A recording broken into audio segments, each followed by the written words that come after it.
We've been having a little bit of trouble with the starter located right here.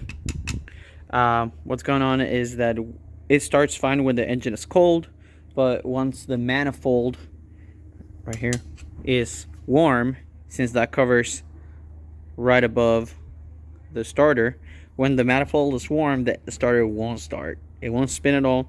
You can hear the relay going on and everything, so we know that the starter is going out, especially because since the beginning it was doing fine. It would do it sometimes, but as time goes by it does it more and more. So we're going to remove the starter.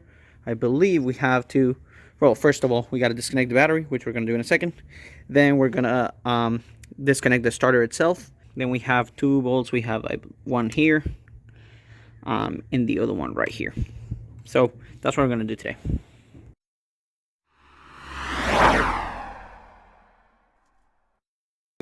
Quick tip before anything, you guys, is to go ahead and, if you can, before any repairs, get your repair manual from the brand that you're working with. None of the other aftermarket stuff, because who knows better how to fix their cars than the people who made it, right?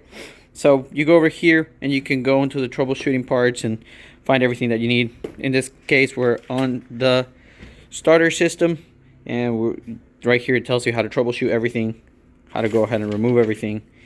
And that's what we're going to do today. Once you disconnect and remove the two 14mm screws that hold the starter in place, you can quickly remove it out of position. You will find immediately that it is quite difficult to go around the manifold. You don't necessarily have to take it off, you just have to work your way around it. With a little bit of manipulation, you can totally get it out through underneath, right by where the down pad is located. Remove that. Okay, we remove the starter. We have it right here. And now we got the new one that is right here.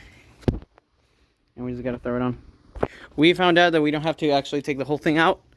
But we're able to get it out through there as soon as we can move that. So, seems like we got space. Here we have the difference. Obviously, that's the older one, and this is the new one. The only thing that we have to do is obviously connect it.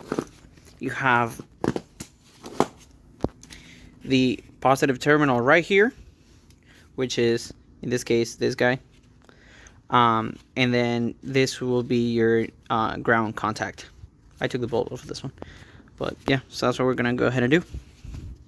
I'm using my finger because I don't have an applicator. I'm just gonna put it on the bolts.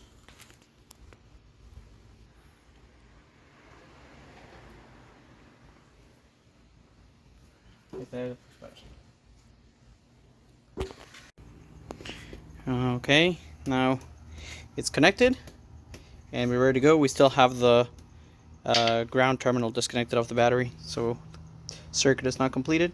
Now we're gonna throw it in there.